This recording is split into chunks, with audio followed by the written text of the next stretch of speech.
चतुर्श्लोक की भागवत किसने सुनाया था? कौन बताएंगे? चतुर्श्लोक की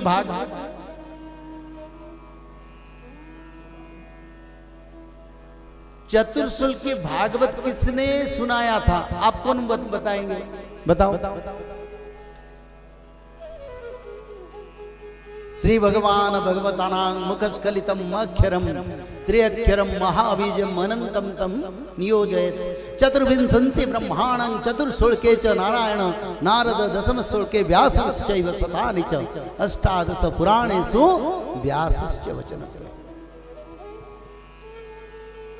चतुर्श्लोक 4 श्लोक में पहले भागवत भगवान नारायण आदि विष्णु सनातन उन्होंने सुनाया था। किसको?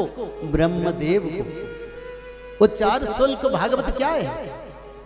मात्र 4 श्लोक को सुनाया। अभी तो भागवत महापुराण को वेद व्यास जी ने 18,000 श्लोक में लिखे, पर प्रभु जी भगवान श्री नारायण ने भागवत को 4 श्लोक में ब्रह्मदेव को बताया। और 4 श्लोक क्या है?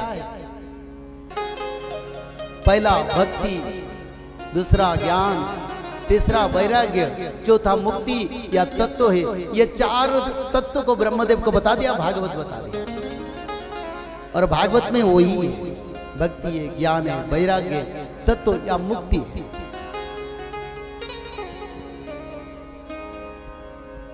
ये ऐसे एक पुराण है जिसमें कोई पढ़े उसमें आनंद भी आता है, भक्ति भी आता है, अश्रु भी, आनंद अश्रु बहता है। कृष्ण लीला, देव की माता वसुदेव जी का बंदी घर में जितना दुख है, दुख भी मिलता है। ज्ञान, देवता, ऋषि मुनि, सारे सन्यास योग, सांख्य शास्त्र, कृष्ण भगवान खुद उद्धव को भक्ति योग बताया, कैसे भक्ति मिलेगी। और संसार की वैराग्यता, संसार में होते हुए भी संसार के प्रति माया नहीं लगता है, जो ग्रंथ है वो भागवत है। तो इसलिए भक्ति, ज्ञान, वैराग्य और मुक्ति चारों तो एक ग्रंथ में मिलता है, उसको भागवत महापुराण कहते हैं। आनंद से एक बार हरि हरि। ये जीवन एक धारा है। जिन मनुष्य में भक्ति है, ज्ञान है, वैराग्य है, उसी धारा पर वो विजय प्राप्त करते हैं। जिनका पास भक्ति, ज्ञान, वैराग्य नहीं है, वो जीवन की धारा से मुक्ति नहीं होते हैं।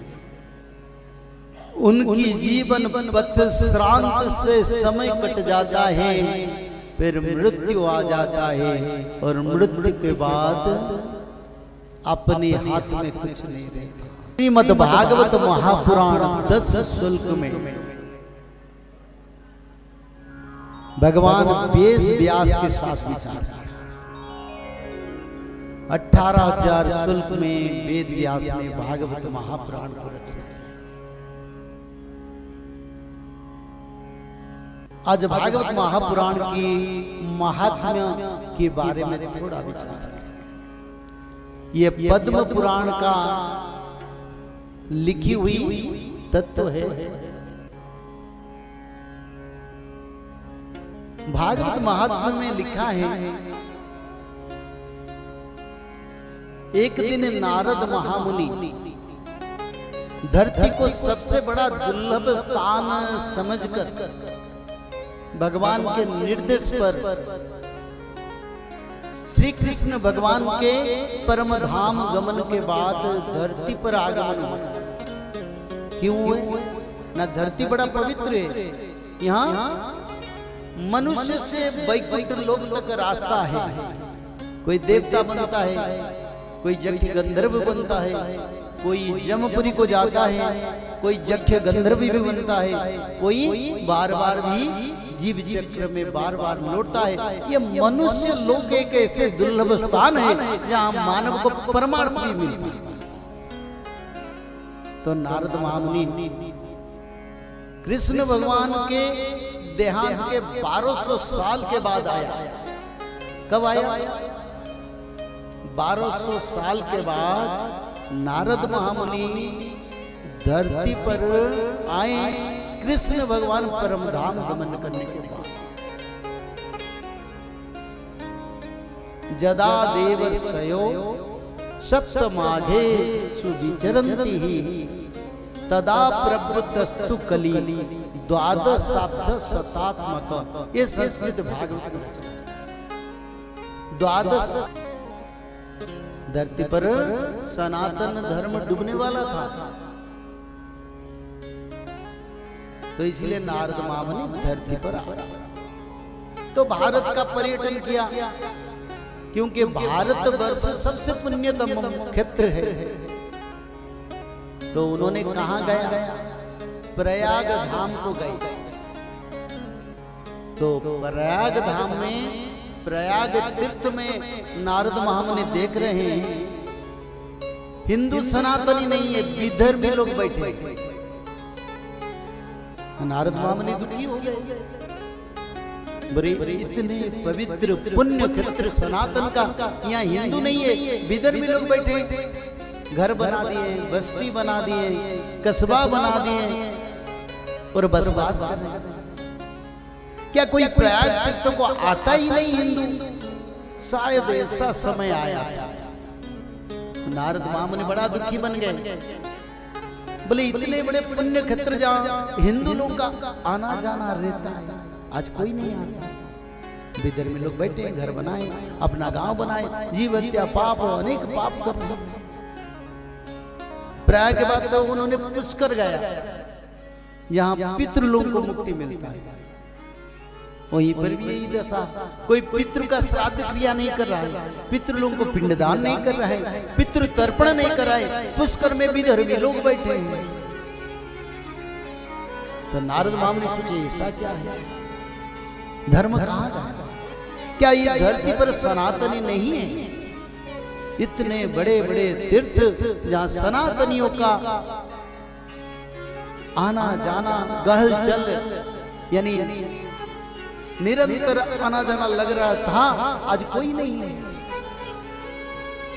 फिर श्रीरंग धाम गया।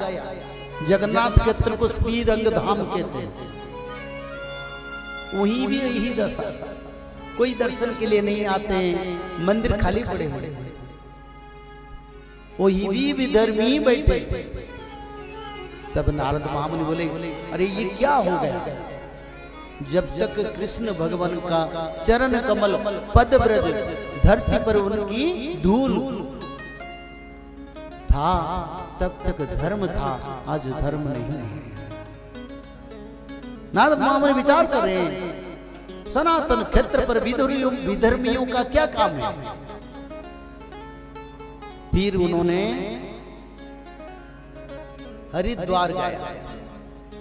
हरिद्वार क्षेत्र पर भी वही दिखा।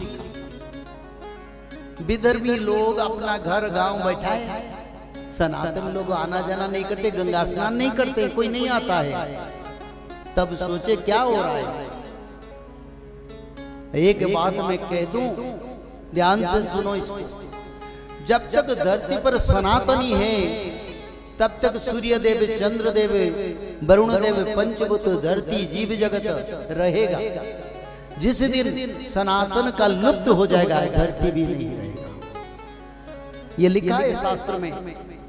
अगर सनातन नहीं रहेगा तो दुनिया भी नहीं रहेगी। तो इसलिए नारद महामुनि हरिद्वार के क्षेत्र पर बोले, ये गंगा माता का पवित्र क्षेत्र, भक्तों मानव का, श्रद्धालुओं का स्नान क्षेत्र आते हैं, निर्वाण प्राप्त करते हैं, पर आज कोई नहीं है। विधर्मी लोग बैठे हैं, अपना गांव बना दिया। तब नारद महामुनि देखे, ठीक है चलो ब्रज को चले, जहां कृष्ण राधा रानी थे, बड़ा भक्ति का क्षेत्र है। तो उन्होंने श्री वृंदावन को गए। वृंदावन में उन्होंने देखे, वो भी ऐसे निर्जीव की तरह पड़ा है। श्री वृंदावन की रेत को अपने शरीर में लगाया, भगवान कृष्ण के नाम भजन करे भक्ति भाव से। और भजन करते करते फिर नारद महामुनि जमुना नदी के किनारे जाके पहुंचे। जमुना नदी के किनारे पहुंचे, कोई नहीं है। आज के दिन में जमुना नदी के किनारे जाओ तो हजारों लाखों का भीड़ होता है, पर उस समय कोई नहीं था। और देखे नारद महामुनि एक सुंदर सुसज्जित एक माता बैठे, बड़ा सुंदर है। और संध्या समय है। नारद महामुनि बोले ये क्या है, ये कौन है ऐसे अकेला बैठा है। फिर जाते जाते देखें उनके पास दो क्षीणकाय पतले दुर्बल, जिनका उठने की सामर्थ्य नहीं, बैठने की सामर्थ्य नहीं, वो भी उनके पास हुए हैं निद्रा में। तो नारद महामुनि को थोड़ा अलौकिक लगा, बोले क्या है। तो नारद महामुनि जाके पूछे, धरती को छोड़ने के बाद यहाँ पूरा पाप में धरती डूब गया, और सबसे पुण्य क्षेत्र जहां ज्यादा पाप बढ़ गया। आज के समय में हमारा स्थान नहीं है। और ये जो दो क्षीणकाय व्यक्ति मेरे साथ सोए निद्रा में, वो ज्ञान वैराग्य है। उनका भी मृत्युवत पड़े हैं। मेरा जन्म द्राविड़ देश में हुआ, और फिर मैं कर्नाटक में बढ़ी, फिर मैंने महाराष्ट्र में सम्मान मिला, और मैंने गुजरात आया, गुजरात में मेरे को विकलांग बना दिया धर्मध्वजी ने, पाखंडियों ने मेरे को विकलांग बना दिया।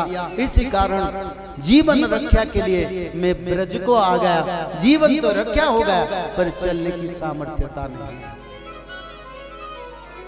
ये कौन सा समय, देखो कलयुग का अंत इसमें छुपा है। भागवत महात्मा, ये कौन सा समय पर हुआ था उसका भी विचार करना है। कुछ व्यक्ति तो कहते हैं ना, कलयुग का पहला चरण चल रहा है, बाल्यावस्था चल रहा है। अभी संसार में कलयुग का बहुत समय बाकी है। पर नारद महामुनि जब श्री वृंदावन की जमुना किनारे गए, तो भक्ति माता ने बोले, भक्ति ज्ञान वैराग्य मृत्युवत हम पढ़े, हम नहीं चल पाते, किसी के कंठ हृदय पर हम नहीं बैठ पाते। आज संसार में भक्ति नहीं है, ज्ञान नहीं है, वैराग्य नहीं है, तत्व कहाँ है। भक्ति का कारण आप लोग वो बैठ के सुन रहे हैं ना, ज्ञान के कारण सुन रहे हैं, उस समय वो नहीं था। कौन सा समय, ना कृष्ण भगवान धरती को छोड़ के अपना स्वधाम को लौटने के 1200 साल में कलयुग का ऐसे हालत हो गया, भक्ति ज्ञान वैराग्य संसार में लुप्त हो गए, और सभी धर्म क्षेत्र को विधर्मियों ने अपनी बलपूर्वक अख्तियार कर लिया, बल अधिग्रहण कर लिया। तब नारद महामुनि बोलते हैं, माँ मैंने भी वही देखा, मैं सभी तीर्थ पर्यटन किया, जहां देखो विधर्मी है, सनातनी नहीं है, हिंदू नहीं है, कोई नहीं, धर्म किससे बचेगा। तो भक्ति देवी बोलते हैं, हमको उद्धार करो, हम कितने दिन ऐसे बैठेंगे, मेरे 2 पुत्र मृत्युवत पड़े, हमको उद्धार करो। तब नारद महामुनि उनको ये विचार रखते हैं, अभी कलयुग का दारुण कलयुग चल रहा है, यानी कलयुग का यौवन अवस्था चल रहा है, जिस कारण पाप बढ़ गया और भक्ति ज्ञान वैराग्य को ऐसे रहना पड़ा।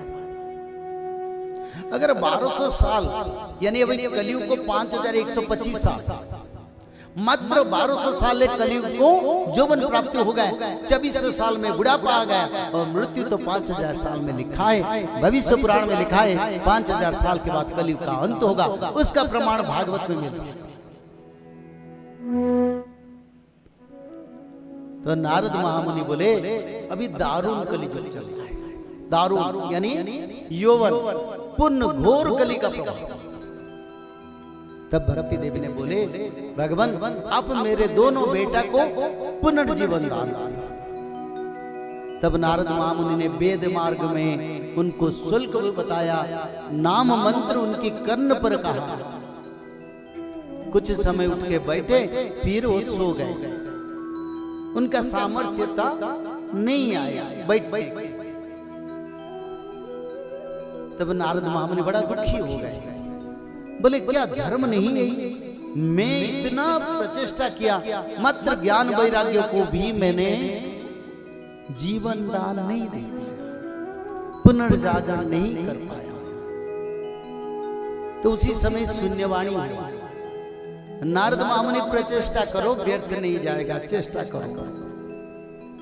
तब नारद महामुनि भारत भ्रमण किए, सभी संतों को पूछे भक्ति ज्ञान वैराग्य कैसे मानव की हृदय पर आया। कोई उसका उत्तर नहीं दे पाया। फिर नारद महामुनि बद्री धाम गए। बद्री धाम में तपस्या में बैठे तो चारों कुमार का तेजस्वी रूप का दर्शन हुआ। तो उन्होंने जाके चारों कुमार से अति विनम्रता के साथ बताए भगवान ये संसार में सनातन लुप्त हो गए और भक्ति ज्ञान वैराग्य मृतवत पड़े, धरती पर धर्म नहीं रहेगा तो धरती कैसे रहेगा? उसका कोई निदान बताओ, किसी के माध्यम से फिर धर्म का प्रकाश हो। तब सनकादि कुमारों ने बताए नारद इसकी एक ही उपाय है। न क्या उपाय? 7 दिन का भागवत कथा मर्त्य पर शुभारंभ करो। तब नारद महामुनि बोले वो तो सही है, पर कहां करेंगे? तो सनकादि कुमार ने बोले भागवत कथा हरिद्वार की आनंद घाट पर करो। तो व्यास कौन बनेंगे? भागवत कहेंगे। तब सनकादि कुमार ने बोले हम चारों कुमारों जाके भागवत सप्ताह श्रवण कथा में व्यास पर बैठे, व्यास गद्दी पर बैठे और भागवत सुने। और उनकी प्रचेष्टा नारद महामुनि के बड़ा कर्म से भक्ति ज्ञान वैराग्य को संसार पर मानव का कल्याण के लिए, पुनर्जागरण के लिए आनंद घाट में भागवत कथा का शुभारंभ हुआ। और भागवत कथा आरंभ होते होते ही भक्ति ज्ञान वैराग्य को पुनर्जीवन मिल गया। सब चलते चलते आके पहुंच गए कथा में और सभी देवता आए, भगवान विष्णु भी आके सबको दर्शन दिया। तो उसी दिन से कलयुग को विनाश के लिए भागवत कथा चल रहा है। बढ़ते बढ़ते आज विश्व में कहीं भी देखो हजारों लाखों संख्या में भागवत कथा रोज होता है, जिसके कारण आज मानव समाज में परिवर्तन हुआ। 7 दिन का भागवत कथा श्रवण के बाद ज्ञान वैराग्य को पुनर्जीवन मिला। नारद महामुनि आनंदित हो गए। तब भक्ति देवी ने पूछे भगवान मैं कहाँ निवास करूंगा? तो प्रभु जी ने बोले भक्त का हृदय पर निवास करो।